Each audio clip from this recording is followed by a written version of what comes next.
need to find this place or we'll be late. Make a left on Astrology Avenue. Oh, I'm sorry, I meant right. It should be right here. 444 Spearway. Oh, turn. It looks like Renee. Yay, we're on time. The James and Kellee Show. Great, let's start the show.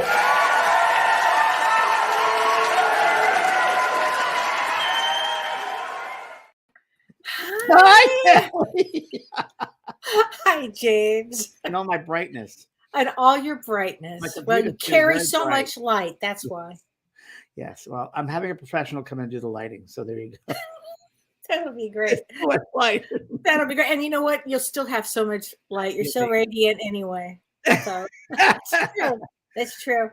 So, oh gosh. Well, let's ask. First of all, how are you doing from everything? well, I'm doing fine. That was very shocking last week. So thank you for informing me of that. If anyone's going to inform me of that, it's great to hear from you because I didn't know my phone was charging. So yeah, I was in shock, and nothing happened till the next day.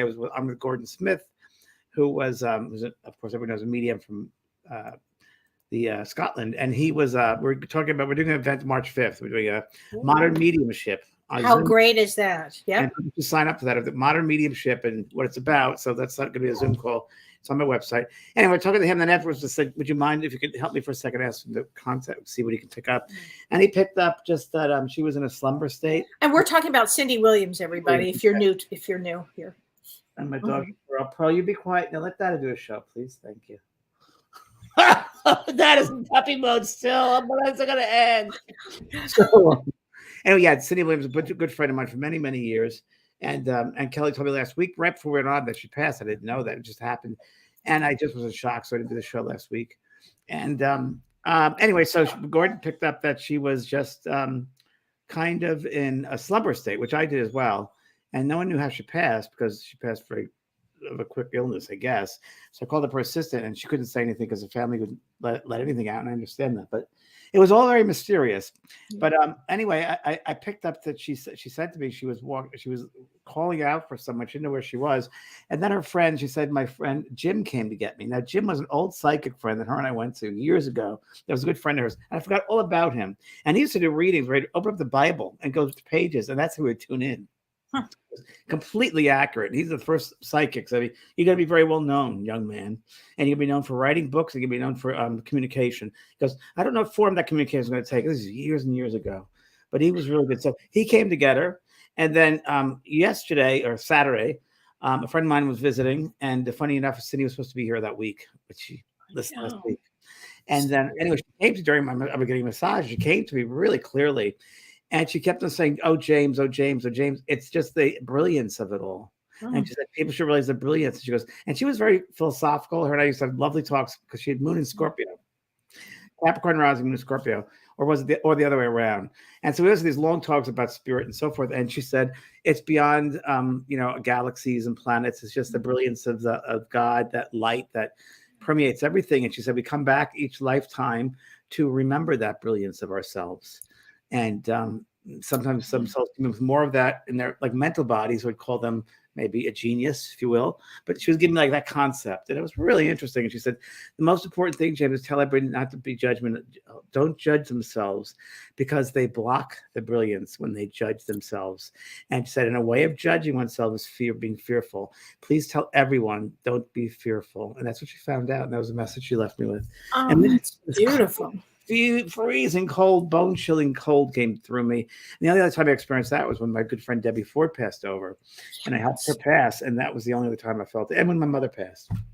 Wow. So that was it. And, I'm glad she's out of this. It's so interesting because we know somebody that close, and a lot of you people have, of course, have that sense of someone you knew. You kind of share stuff with them and feeling that she was away from the limited space of this physical dimension. And I told you 2 days before that I was cleaning out my closet and I came across a photograph of her and my sister, which was taken back in the 90s. And here's a photo. Oh my gosh. Look how young. Wow. My first wedding. Thank you. So wait, tell everybody you actually got married the first time at Cindy's house. Cindy's house, which was actually Goldie Hawn designed it. And it was one or two houses away from when Madonna married Sean Penn. And it was right on the coast. And it was a karmic wedding, no doubt about it. Had to do it. Knew I had to do it. It was definitely an agreement on the other side. When I saw her in college, she came out on the stage. I was working on this theater thing at school, and I said, "Oh, I could marry that girl one day." I didn't know anything about marriage, psychic stuff, nothing of that, and I didn't know if I was the women or not. I had no idea what was going on. Anyway, we dated, and to make a long story short, it ended up we had to do it, and we did, in the weirdest of ways. And people, and I said the spirit was meant to be show us things, and they did. They gave me this house in Malibu. When we did this blessing, these doves came from nowhere, made a circle around the unity candle and back up to the sky. I was offered a place in Palm Springs for a honeymoon, and then another client offered me her castle in the south of France for a honeymoon. Wow. People giving free jewelry. It was just wild. Wow. Yeah. So Cindy was very kind to lend me her house out there in Malibu for that. It was amazing. And anyway, we were good friends for about 30, maybe 40 years now. And we always would talk about life and death and so forth. And she talked but I don't know, a month before. She goes, "I want to be buried next to my mother." And I knew there was nothing that she would say is wrong with her, because she would have told me that. So there was either a foreshadowing or something. So very interesting and very kind, generous woman. And she came a third time to me.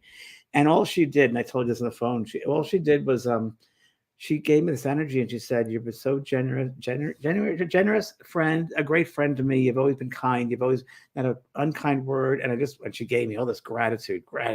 Oh. It bathed me in gratitude and graciousness, I guess you'd say. So that was my experience there. And it was, we were close friends. We were friends. We'd pick up, we didn't speak to each other for months and months, and then we'd pick up like you and I would always do. We'd pick up from where we left off. So thank you, everybody, for your kind words, too. I know a lot of you send me kind thoughts, so thank you. Yeah. Thank you. Appreciate it. And now on to earthquakes and now we're on to Mars out of bounds, actually. I had a dinner with my friend Jeff that and he said, "What's going on?" Because the energies feel push me, pull you.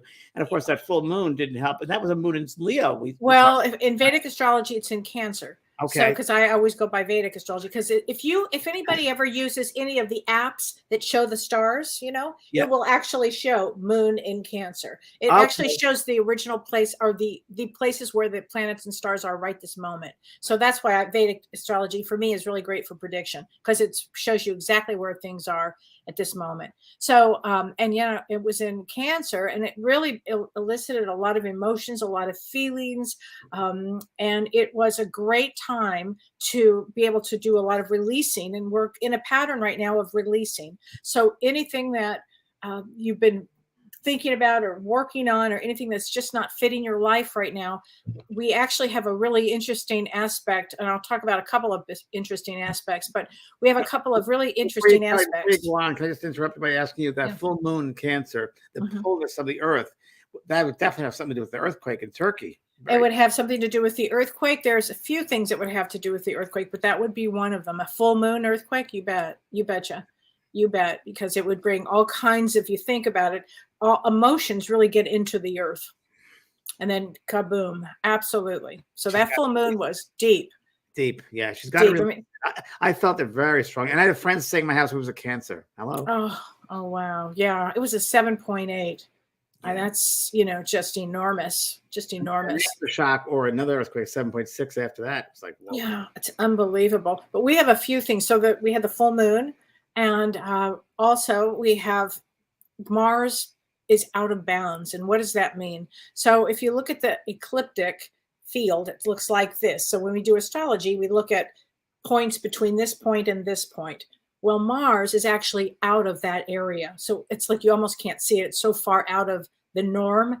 It's extremely out of the norm. And so the energy of that, and it stays this way, James, until May 5th. Oh, God. So, yes. And Mars rules anger, violence, warlike activity, fighting, contention around the world. It's a really intense time for different events. And for instance, and here's another situation that we have, and this comes up tomorrow, but we would already be feeling this energy.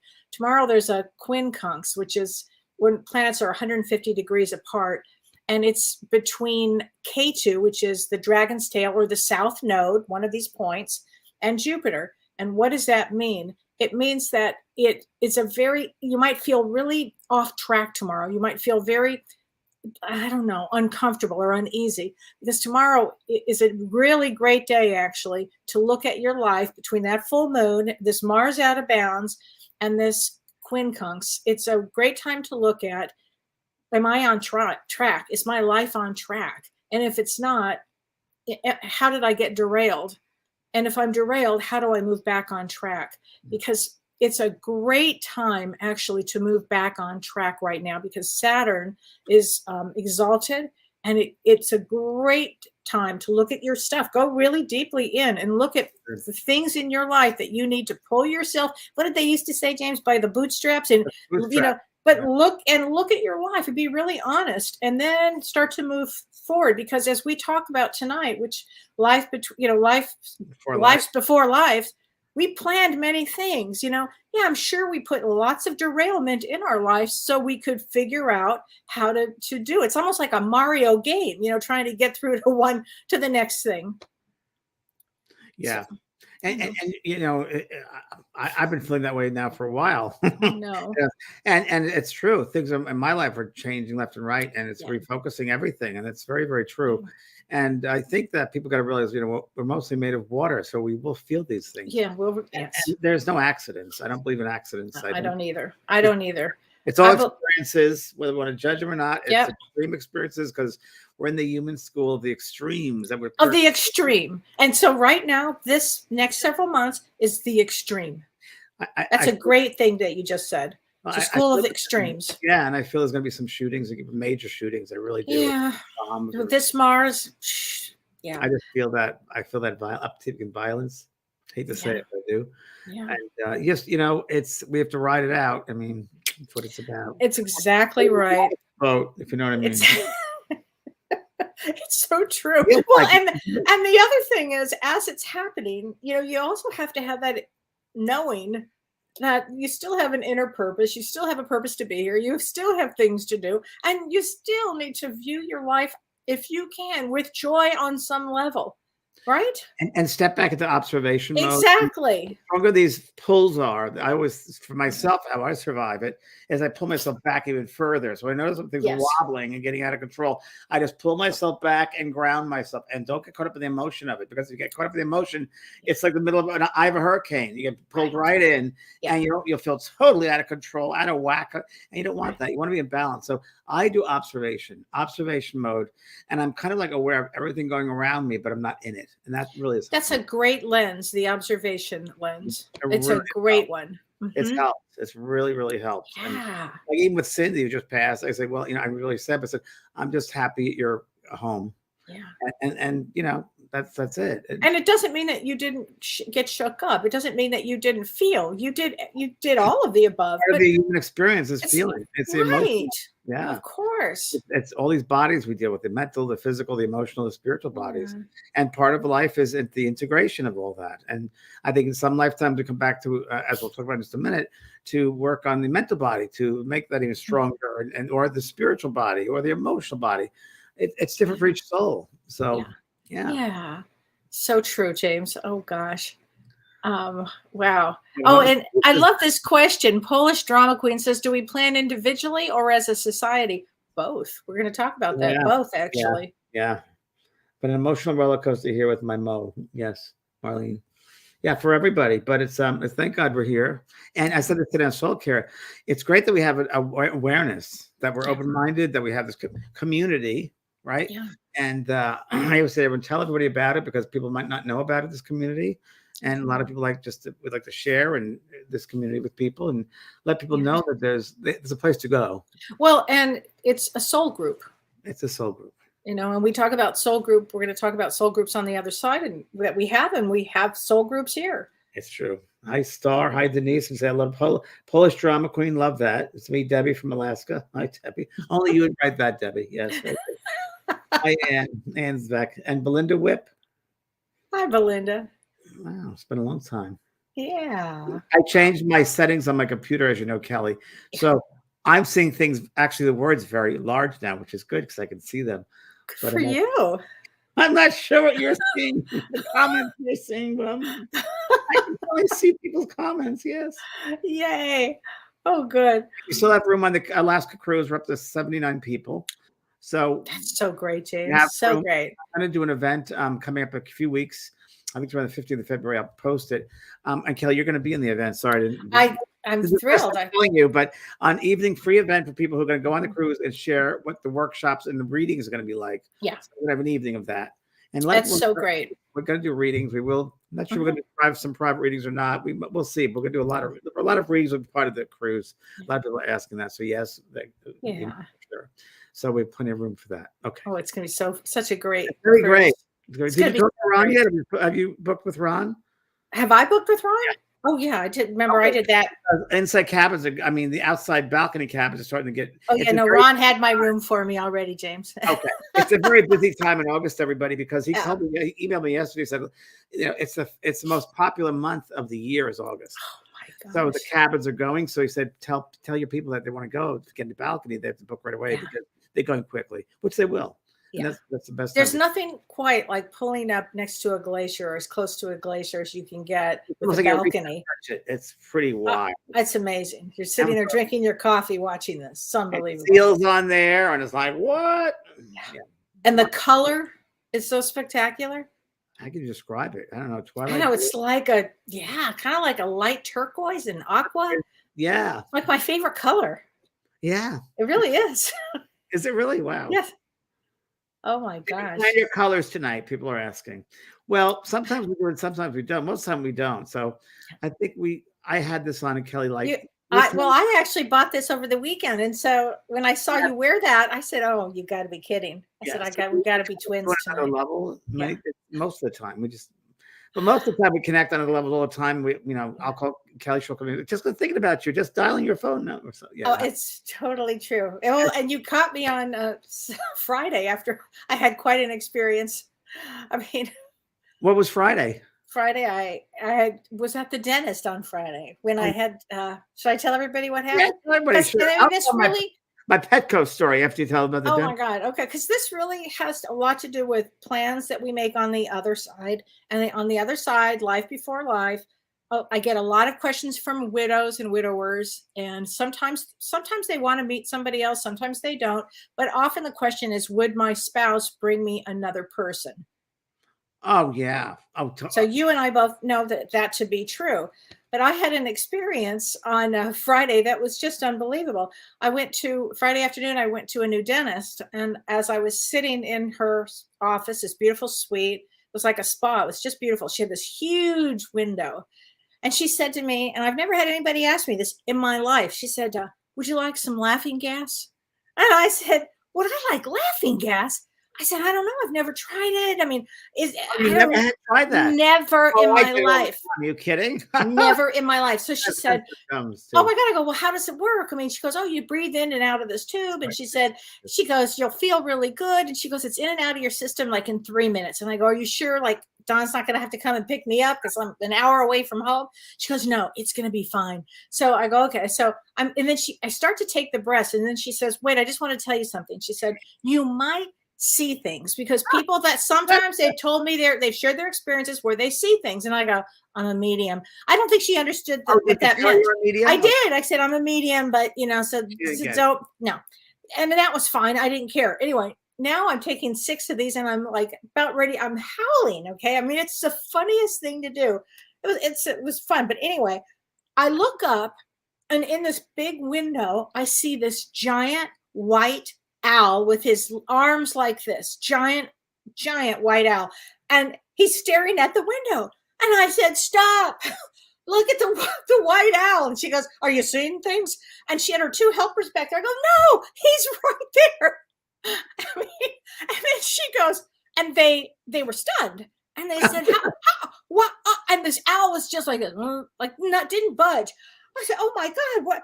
Then she said to me, well, what is it? What does that mean? And I said, oh, and I'm laughing. I'm high as a kite, and I go, it's a huge deal. It's the female psychic. It means that all of us will have some experience because you've got your 2 assistants and the 2 of us, and our lives are going to change. It brings big messages of hope and change. And she started to cry. And I said, well, why are you crying? And she said, you don't understand. She said, I have a new boyfriend and his wife died a year ago.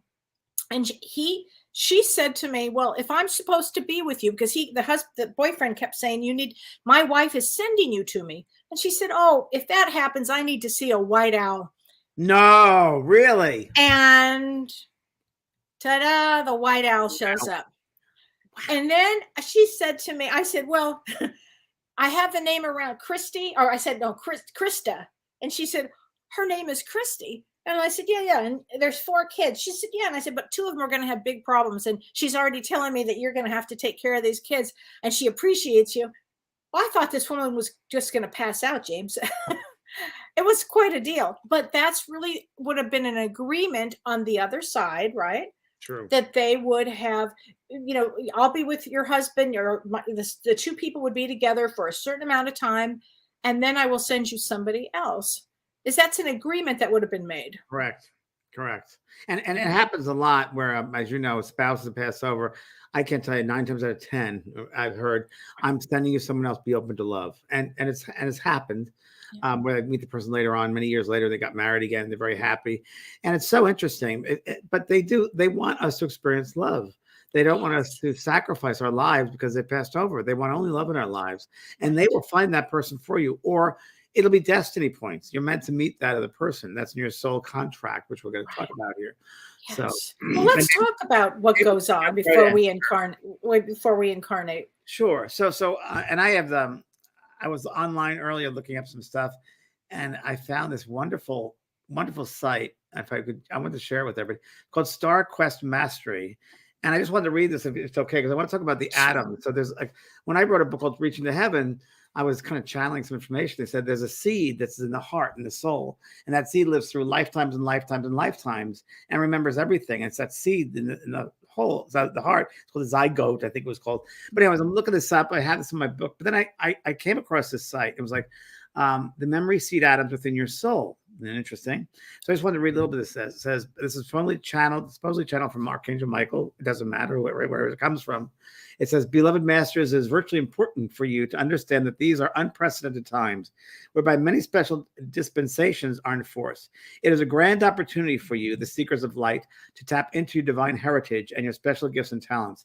At rare intervals and during the transitional period from one great age to another, cosmic law allows the beings of the angelic realm and the spiritual hierarchy to pass through the veil and make contact with select awakened members of the human race. You must express willingness and a desire to interact with these wondrous advanced beings, for they will not infringe upon your free will. When you focus your attention on a particular master angel being of light, they're immediately aware of you and will respond. The more intense, sincere, and constant your desire, the more of their radiance they will bestow upon you. Your guardian angels, spiritual guides, and teachers will make every effort to assist you to receive the higher frequencies of wisdom, which are critical for these chaotic times of transformation. These benevolent beings endeavor to gain your attention by intensifying the light within your solar power center. That's your psychic center. And eventually within your sacred heart, which is where the seat of the soul is located. You have waited centuries for an invitation to consciously communicate with the ascended masters and the angelic realms, and they have been patiently waited this time as well. Communing with the beings of light is a great evolutionary step for you as human beings, for it quickly facilitates a new conscious awareness and a powerful transformation within you. Now, I read that when I was going back to my researching talking about the zygote, this special seed. So I thought that was pretty great. I didn't want to share it. Yeah. But I believe, and this is very funny, is one of the first things Cindy said to me, there's no time, which we know there's no time. But let's say we're planning yours as a soul, that there's a time for you, there's a special time for you to come back on this earth to experience, to get as much soul experience as you can, but going through the human experience to help you. Let's think of it as a school. And you have to take various lessons in that school to grow, just like you're taking any classes to learn and to grow, to understand, if you will. Maybe to understand compassion more, or maybe healing, or maybe love of self, or maybe forgiveness, or whatever, or maybe loneliness, or maybe critical thinking, or maybe depression, whatever it might be.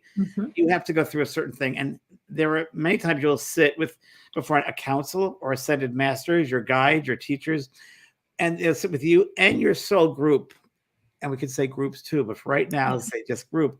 And those group could be a group of your mother, father, aunts, all your relatives, your friends, close people in this lifetime who are very close with you, friends, family, so forth. And it's interesting because it seems that, and I don't know how they do this, but there is a plan that's made, a divine plan, and how each soul is going to fit into the other one's classes, or if we take school classes together, right? And in one lifetime, and I always say it's like a stage play. In one lifetime, you were the mother, and now next time you're going to be the father. You're going to be the child who dies of a heroin overdose, or you're going to be someone who does suicide. You're going to be, or this is going to happen. He goes to divorce, or whatever it's going to be. And it's almost like you got to learn both sides of the coin. So what it's like to be the grandfather, it's like to be the child who has a suicide. It's like to be the parent of that child. So they're all different lessons to learn fully. So we agree upon that with our guides, ascended master, if you will. And there's a timing that's set up. And Kellee, you know more about this with astrology, that's energetically connected with the soul. Yeah. And we could go into it really esoterically, but we'll keep it really simple. So keeping it really simple, what happens is when you're on the other side, and you might be out in different galaxies, you might be learning this and learning that on the other side. And then there's this magnetic pull that pulls you in. And you're like, I remember feeling this going, oh, I guess it's time. I got to go deal with my new, my classes on Earth again. Yeah. It's that odd feeling. I swear I felt this so many times. And you pulled in. So then you work on themes. So let's say in my lifetime, this lifetime for me was about responsibility. So I would have picked a family that I had all the responsibility for, because it was my life theme. So we do have life themes. It might be fear. It might be love. As you said, it might be commitment. It might be self-worth. It might be wisdom. You might be betrayal and forgiveness. But in fact, I've heard this quote before, James, and I love this quote. There are the most important dates in your life. And the first one is the day you were born. And the second one is the day you find your purpose. Oh, that's great. Isn't that a great one? I just love that. But what happens is whatever it is that you've come to Earth for, they will set up your curriculum on the other side. So your curriculum may be some pretty rough situations. On the other side, it doesn't seem that difficult, but when you get in a body and density, they're quite challenges. So they'll set them up. It's important that we say that you have free will too. You don't have to take those classes if you don't want to. Absolutely, there's free will. Measures of it. What happens if you don't? If you do, and you decide whether it's time for you to do it this time around on Earth. There could be many places to do it. Many of the schools. And in fact, sometimes people will want to do so much here. And their guides, the masters, the elders might say, I think that's too much curriculum for you. Okay, stop right there. How many times have you brought through someone who's completed suicide and they say, I came back before my time? At least once or twice a week. Right? Yeah. It's because you have free will to come back. And I've so many times just souls said, wow, I came back before things were set up properly. Things were naturally in rhythm for me. I took on too much. I always felt out of it. I never felt part of it. I felt out of rhythm. And it's true, because it's a natural feeling, a natural time to be born, natural time. And if we rush that with our free will, we have to deal with the consequences. Exactly. One of the things that I found fascinating is after I had a traumatic brain injury and I started seeing all of these things on the other side. And one of the things that I got to see was a giant auditorium. And James, in this giant auditorium, I would call it the auditorium of volunteers, thousands of souls in this room. And I remember people standing up in front saying, now there's going to be a plane accident during this time. Who needs to have that experience, and who would like to volunteer? And I remember sitting there going, I have chills as I'm saying it. Oh my God, I'd never put my hand up for that. I remember thinking that. But if you look at 9/11, if you look at the Turkey earthquake, if you look at any big situation, it could be, why would somebody choose these experiences? And it could just be that it was karmic, that they needed to, that they wanted to be a hero. Maybe they wanted to be a martyr. It all depends on each soul. But those are volunteered positions. Well, I mean, all I can talk about, one of the things I can talk about, we mentioned before, is I've often wondered why I became a medium, and why would I do it at such a professional level, on such a global level. And you did it from the beginning 35 years ago. Yeah, I did. And I was the first one out there on television before anyone else, really, before Sylvia Brown. Way before. And I was with Brian Weiss, past life regressionist, and and we did a group to Alaska and many other places in the world. But I remember this was an Alaska trip, and he said to the audience, the people, the workshop participants, you can ask for anything you want. So ask a question. I'm going to put everyone under, and he put us under. And I thought, okay, this is not going to work for me, but I'll try it anyway. And I just said that I thought, why would I come back as a medium? Why would I be well on television? I'm kind of shy. Why would I do that? And it was really interesting that in many other lifetimes, I saw myself, my eyes and my mustache, and I was a general, and all that changed was the uniforms changed. There was all these different wars, and the only thing changed were the uniforms. All these different wars on this earth. I'm the Prussian and the Civil War and all these foreign countries, but I was always responsible for telling my men when to go in and kill people. So in those lifetimes, millions of people died. So I had to come back in this lifetime to heal millions of people to balance out that karma.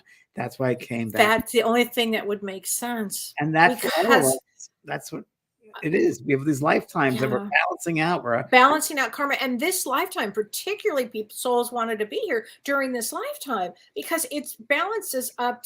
It helps us 7 times more. The energy is so set. The vibration is set for all of us to grow so much. That's why James and I are always pushing people to grow. I just heard you speaking.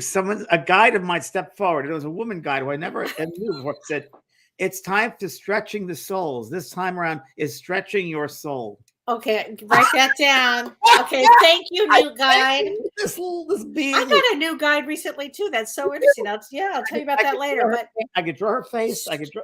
She's like reddish brown hair, beautiful, like greenish. Maybe that's why you and I are wearing reddish brown today. Could be, and she's like intergalactic.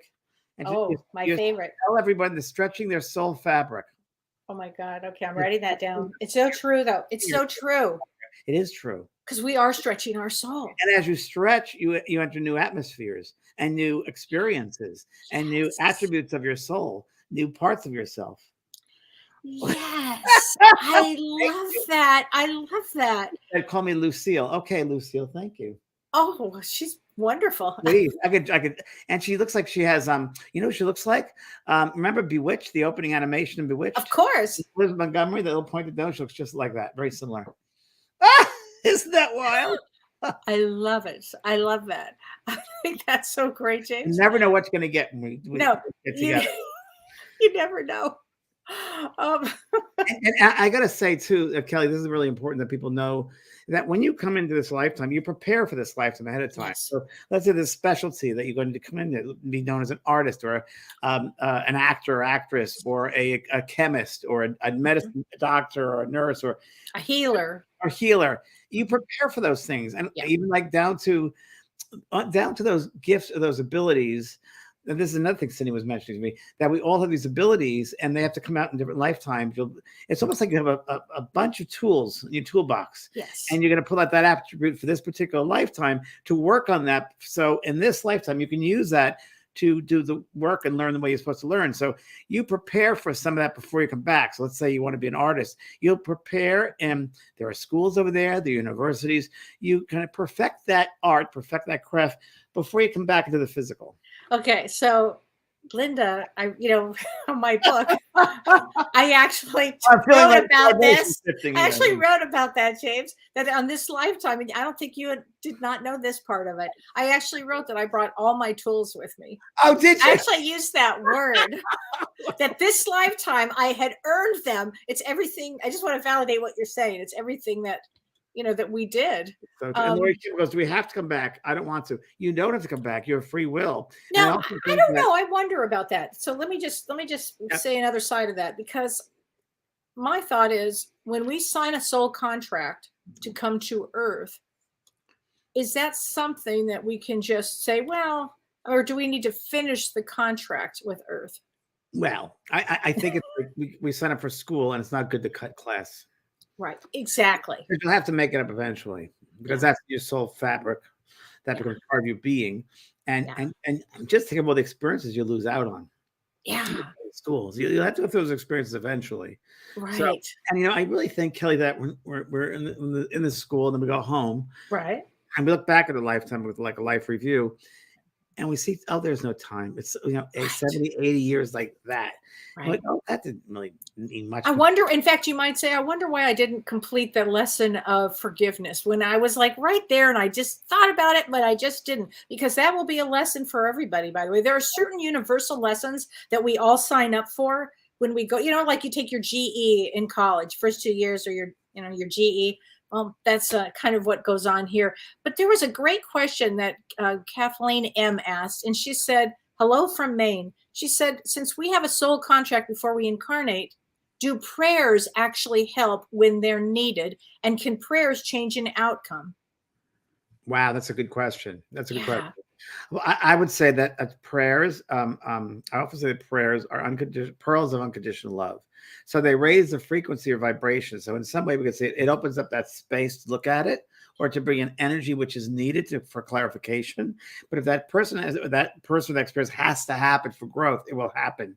But how we handle it or how it's presented might be altered slightly I don't know how to put this, in a loving way, a more acceptable way. I can't change the outcome per se, but how it's dealt with certainly could be. That's a great answer for that, actually. Yeah. I guess, and people ask me over the years, do prayers help those who passed over? Yes. Remember, thoughts are things, and you said before, Kellee, forgiveness. You don't learn that one. We have to remember that we're all connected. Yes. That one is omnipresent, nurturing energy. When I had my near-death experience, I was so mindful of the fabric that I'm just a small piece of that string, if you will, and that big tapestry. But my string is really important because it'll keep that knot there, that not there. It'll keep it together. But right, if don't, it might fall apart, and I'm responsible for falling that apart. I don't want to be responsible. So, great thing. And having said that, so if you hadn't done your life's work, none of us would be here, James.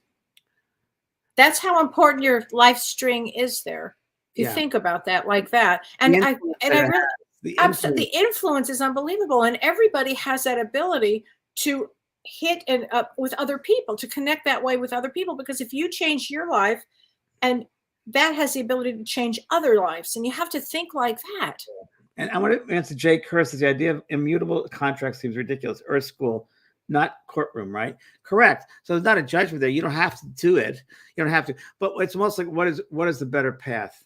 That way or that way. You could choose it. You don't have to, but it's just experiences. So not good or bad, it's experiences. So as a soul, you want to grow from let's say we grow more by all the different experiences we have, good, better, and different.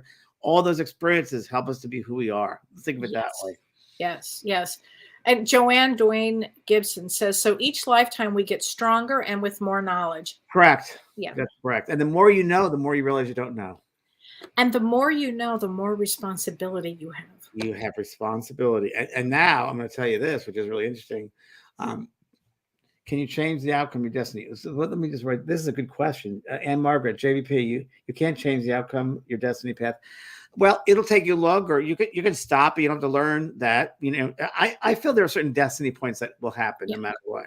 Now, we have free will. So let's say we have to go down this path, but we decide, oh, there's a lovely brook. I'm going to go sit by the water side for a little bit and enjoy the sunlight on that brook. And we go down there and we sit, and we can stay there for as long as we want to, but eventually we'll get back up to that path and walk away. So we will. It might take us one lifetime or several if we want to, but we will have to go through those experiences. We decide when and how long. We have free will for that. So, for instance, if you have a family member that you decide not to talk to, guess what? You have to run into that eventually and resolve that. It could be this lifetime where you can carry it over. You don't want to carry those human things over. Trust me. No addictions, no levels of unforgiveness. And Kellee taught me a very wonderful lesson in that she said, well, and I had trouble with some friends and family members. And she said, well, James, they're just limited. And I'll never forget that. You really helped me with that. And it's true. That soul might be a third grader. You might be in eighth grade. It's that you have more experience. And one of the biggest lessons I learned this lifetime was unrealistic expectations. That was my expectations on someone else. Yeah. And I'm like, well, I did it that way. Why didn't they return that? Well, they didn't have the awareness. They don't have the consciousness to do that. Right. So I got to be better, bigger, better than. Right. Like, God bless them. And I hope that taught them. Whatever, what that might be, but some people don't, and we're forced in soul groups many times to learn. So your family and your friends are your greatest teachers. And if we're all connected as one, and you're having a problem with, let's say, a mom or a partner or whatever, part of you is within them. So as you look at them, they're a mirror to yourself. What within you is not resolved? What within you is not in balance? Because they're just reflections of yourself. All your soul groups are. And you're learning from these particular souls. Right. And on the other side, when we're planning and preparing for what we're going to do in our soul groups and how we're going to affect one another, there may be some challenges that you actually look at while you're on the other side in classrooms. So you actually take classes on the other side 100%. to prepare to come here on earth. And That's right. I know, I'm positive I teach some of these classes. Like, I don't know, that might be a little rough. Now, when you get to that point, this one's going to come in. I can see myself strategizing with the souls of how to, once you get into density, because Kellee, not only that, but as you know, as we've experienced together, and like whenever I'm doing a workshop and people come back the next day and say, "Oh, I had a dream." I said, "Oh, we don't end the workshop physically. We go to the other dimensions, and we're talking about it on the other side as well. When we sleep in the sleep state, we're over there working." Oh, so yes, it happens all the time. Yes. I want to answer this because in Paula Lambert says, "Karma must come into this with us living many lives.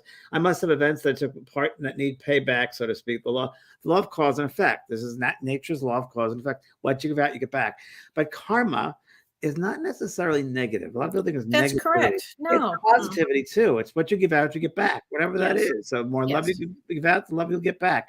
You might see it in this lifetime, you might see it in other lifetimes, but it's just important to give it out because it's the right thing to do. And sometimes, James, it's so interesting because you might feel like, I don't deserve this.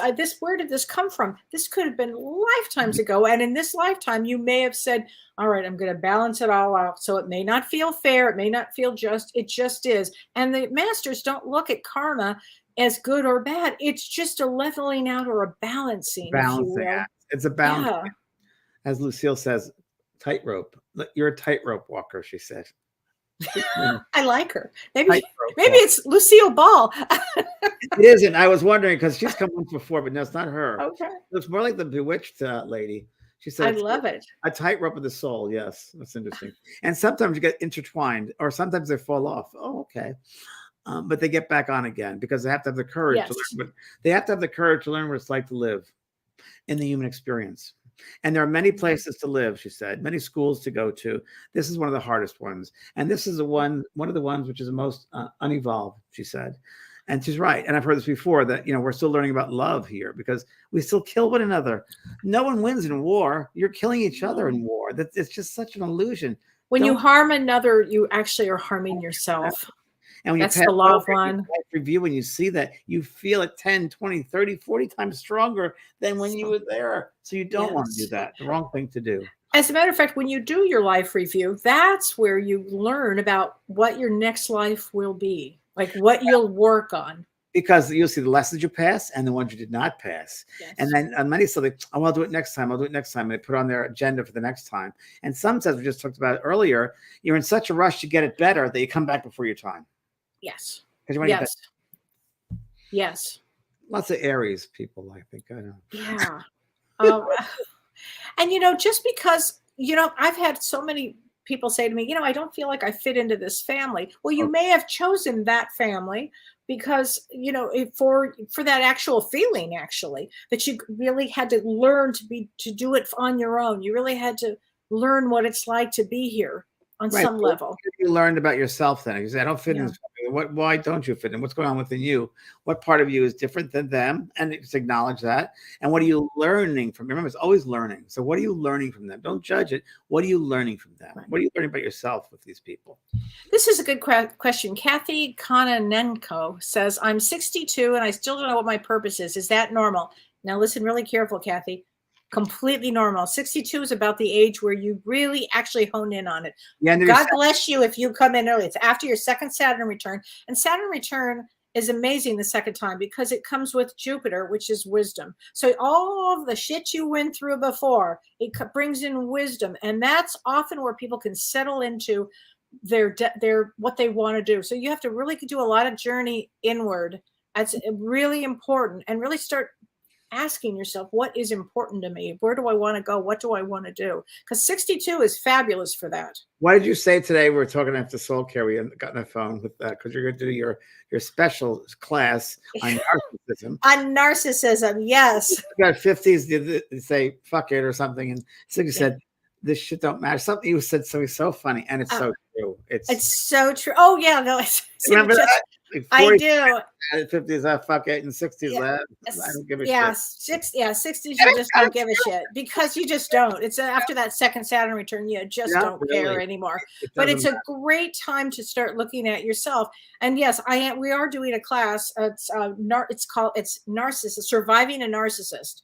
So and thriving. So if you know somebody, a parent, a child, a spouse, a coworker, a good friend, any of the above can be a narcissist in your life. And, they come in for our life for a reason, but we're going to actually, Dr. Shirley and I are going to be talking about really amazing tools to help you survive, help you thrive with them. We're going to give examples. We're going to be actually having a discussion. James is going to be there. I know you're going to be taking the class, but you'll hop on when you. Yeah. It's going to be really, please. Yeah, I know. I mean, you've been around 100 or so, right? At least. Anyway. Melody McClure, can you take on lots of diseases, pain, physical suffering, and does that help you get rid of karma? I got to say that I think dis-ease and taking on physical ailments is definitely learning about karma, without a doubt. But it's also teaching those in your soul group how to look at you differently and take care of you. Gives them an opportunity to treat you a certain way or take care of you. Sure. And then Sherry, and we could go into more details, but we want to get through as many questions as we can. Sherry Abdu is really an instrument. Can you explain Akashic Records, please? Yeah. So Akashic Records, I always think of Akashic Records with Edgar Cayce, who was a sleeping prophet in the 20s and 30s. Yeah. And he used to go into a light trance and go to that soul's record. So I always think of the Akashic Records as a huge library. Yeah. And I've seen it. I've been there. I have too. Giant books.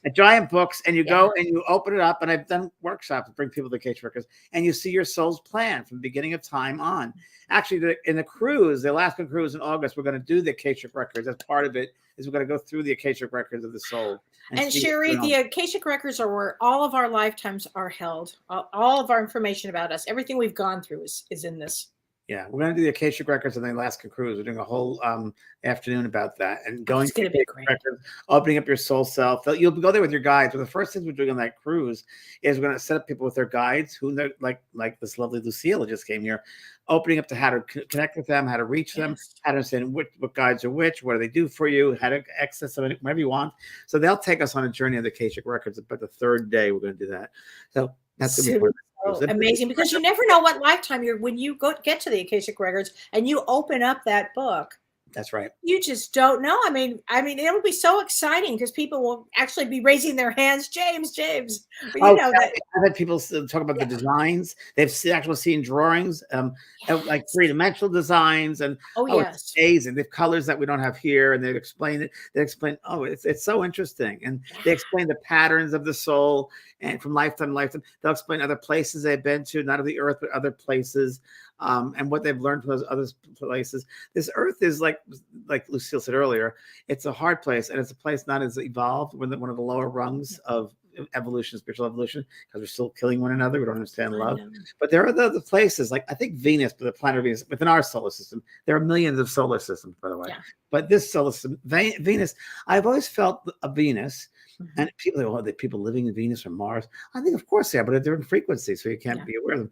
But I feel Venus is that love place, that in that ruled love. I just feel those beings of love are all in Venus energy. We always say that's where a lot of Lemurians came from. Is that right? Yeah, and the Pleiades. And they say that Lemuria was where the Akashic Records began, actually. Well, there you go. Yeah. So there you go. You're right on. Well, between you and I, it's like my God. Point of light. I love this. Tracy Tate says, how do you succeed in forgiveness if the other party is not interested? Oh, well, what do you say, Kelly? Oh, I say you forgive for yourself. You forgive and you pray, you forgive, you send them love, you send them light, and you do the best you can with it. But yeah, because you don't want to suffer. There's no reason why you're suffering. John Kabat, 12 Principles of Forgiveness. Yeah, Kabat-Zinn. Yeah. John Kabat-Zinn. No, was it John Kabat-Zinn? No, I'm thinking of someone else. 12 Principles of Forgiveness. I'll get it really quickly. But it's you want to stop the suffering of yourself. And what's the point of it? You don't need to. And forgiveness is not something that you are okay with what the person did to you, that you're accepting it. No. It just really come to a space of forgiving, letting go, because you don't need the suffering. It'll affect all your areas of your life if you don't. There's no reason to keep it going. Yeah. I'm looking up how you answer this question. Okay. Oh, so this is a good question. Beth Bellastria says, how long do our lives between lives last? I'm going to say anywhere from 25 to 50 years. James, what do you think? Some people come back right away. Human point of view, from the human point of view, like three-dimensional label on that, like years. That would be the essence of the spirit world. I'm going to say I'm not coming back right away, and please God, this is my last lifetime. But well, here maybe on the earth, but other places you'll be. Yeah. Oh yeah, I do. I just mean on Earth. I have other places I want to go to visit. Yeah. I've heard this, and again, it's so human, it's so three-dimensional, so it doesn't really matter. But I've heard that it's almost like 200 Earth years. It's almost like you're the third or fourth generation of your family link. That's it. Okay, I love that answer. I love that because so many spouses, James, have said to me, after their spouse dies, they'll say, has my husband or my wife reincarnated? I'm like, no. I mean, no, they're going to wait for you. So we got to remember that there's aspects of a soul, there's parts of a soul. Yes. So right now, as we sit here, like I've said before, it's really interesting that, 30% of the soul is in here, but 70% is out here, maybe living other lifetimes because there's no time, maybe living in the past, in the future, other galaxies. And that's part of our soul too. We're only aware of this physical part of ourselves, but you're so much more than that. And the people that in this lifetime, this physical vibration that you knew, those personalities of those souls, that sliver of that soul, you will meet up on the other side, that other 30% of that person. Yes. And you'll come together again. And when you pass into that realm, supposedly you're aware of all those other slivers of your soul and all the different aspects of their being. And those are like, as Cindy told me, brilliances of light. Think of it, prisms of light, like a diamond is shimmering. And that's part of our soul, that's shimmering, that's experiencing all these different things at once. Yeah, so true. Julie Jordan says, I have a sister who is a narcissist. I have to read this one. My other sister and I have distanced ourselves from her for our own well-being. Our parents have passed. How will this play out for us? Julie, I don't know many families that don't have this situation. No, it's true. I mean, this is a normal day in my life hearing about this. It's amazing when you get older. It's amazing how things play out. Sometimes you do have to distance yourself and just do it. I mean, really, take our class. We'll be talking about this one. Yeah, sometimes I'm sorry, I can't find that 12 principles of healing. But you've picked that experience, you picked that family, and you might have picked a very dysfunctional family to learn something from. Every one of us has, I think, a dysfunctional family in some level, somewhere, some way. And it just makes us grow. If it was the same way, kind of be boring. We wouldn't learn anything. Even this earth, I mean, it'd be kind of boring. It'd be flat. So we want to know, learn something. It's excitement. We want to come to a boring place. We want to come to learn something. We want to have excitement. And life is all about the movement. Life, I would say that we can always bet on this, that the number one constant we have is change. Yeah. Yes. It's a movement. Life is a movement. Right. Joe Sunderland said, you should contact Valerie Bertinelli. She was quoted on Facebook as saying, I'm over the narcissist. I actually saw that, Joe. And I was like, woo, good for her. I thought that was amazing. So good. Interesting. I wish I could find the 12 principles of healing. It's really, really good. I just can't remember. Hold on, he might be here. Hold on, might be here. Suzanne Aaron says you should watch the TV series Ghost Inside My Child. It's about children that remember their last lifetime. I've seen it. Is it good? I haven't seen it. I don't know if it's still on, but it was on for a while, and it's very good. It's very good about tell everyone again, Kellee, about your experience with your grandson. And with my grandson, but my granddaughter just recently had an experience. She's only 3 years old, and she climbed into bed with her mother recently, about several weeks ago, early in the morning, and she was crying. And she said, "What's the matter, Lulu?" And Lulu said, she was 3. She said, "Father died." That's right. And Holiday said, "Father? Like, no, Daddy is here. He's not dead. He's right here." And she said, "No, Father died. Father and my granddaughter," and she named the granddaughter, "died." "How did they die?" Holiday said. She said, "They drowned. And I'm with the pastor now. The pastor is helping me." I mean, she's 3. First of all, pastor? Who uses that word at 3? They don't use that word in their family. And So anyway, she had carried this life into this life, and it will be interesting to see how it plays out. So Kellee, could we think that she's experiencing that lifetime over here, present lifetime here, and here, but as children, we're very open to all of those unfoldingness of those experiences. That's a wild way to view it. I like that lens. I think as children, we're very open until we learn to be restrictive, whether it's through programming, whether it's been adult teaching, we wall up.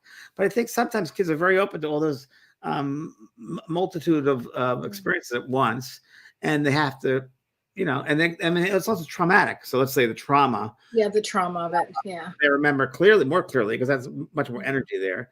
So that would make sense. I don't know. I think it might be happening, parallel lives. Could be. I mean, it's so interesting. It could absolutely be. Now, listen to this. This is from Lisa Jamuzzi, and she said, do you think that people that experience suicide, children passing, multiple deaths, heartbreak, are more evolved souls or newer souls? Oh, I think they're more evolved. Well, I think that the hardest lessons are reserved for the master souls. Yeah.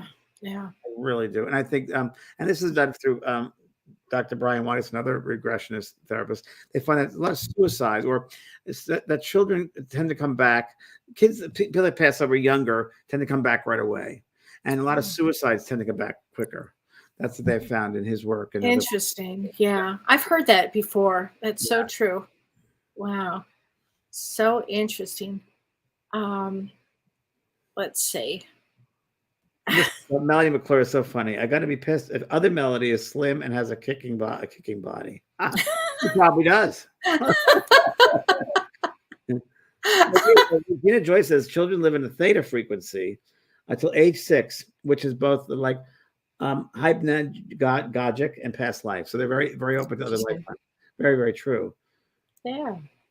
Very interesting. We're in a soul group. Is in the next life, do we go to the same place? Well, that's a good question, but not every soul will evolve as much as you will. So hopefully your classmates, which is soul group, will evolve. And that's what we're hoping, that we can help to teach each other with the classes, our soul groups.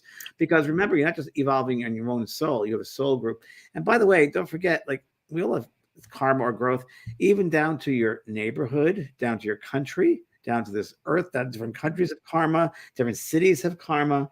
It's really, really interesting. I mean, we're placed in places for a reason. I know that. I'm the first one to tell you that. And things you might not like, things you like, things don't make sense. Things, it's weird. It's a weird thing. But even when it doesn't make sense or crazy or something, you got to go back to self, because this is the grounding post, your own soul. It's true. And one thing that we can depend on is that life will continuously change and bring us all kinds of challenges. Yeah, opportunities. Opportunities. There you go. Oh my gosh. So on Thursday, tell us about Thursday. I know Thursday at noon you're going to be doing. Yes, the soul care. So it's an intensive this Thursday at 12 o'clock. And I've started doing every Thursday intensive soul care. Soul care is I go through my school, and there are certain courses people want to know about. So right now we're doing a life coaching certification course, which has been really, really successful, very popular. And I'm going to tell people more about it on Thursday, more intensely, some of the exercises, work with some of the exercises. There it is right there. We're going to put that up. So that's the Thursday, 12 o'clock. And then every Thursday I'll be talking about a different course, but this one focused right now. And right now also on Facebook, I'm doing 28 Days of Love, which tonight I've been trying to catch them. They're fabulous. They're fabulous. And I just want to talk little aspects of love. It's a free course. And that's throughout February because it's Valentine's. Well, it's so important right now because on Valentine's Day, actually Venus will be exalted. So if anybody's needing to be in a relationship or wanting to be in a relationship, it's a great time in the next about 6-8 weeks. Really great time. Good. That seems perfect for me. I told you the other day it was. And thank you, everybody. Thank you, James. That was a great topic. Thanks, everybody. We'll see you next time. You've been listening to Both Sides Now and Beyond, featuring spiritual medium and master teacher James Van Praagh and spiritual medium and psychotherapist Kellee White. That was great. Maybe we changed some lives. And maybe opened up some minds. Which way do I turn? Right. I mean,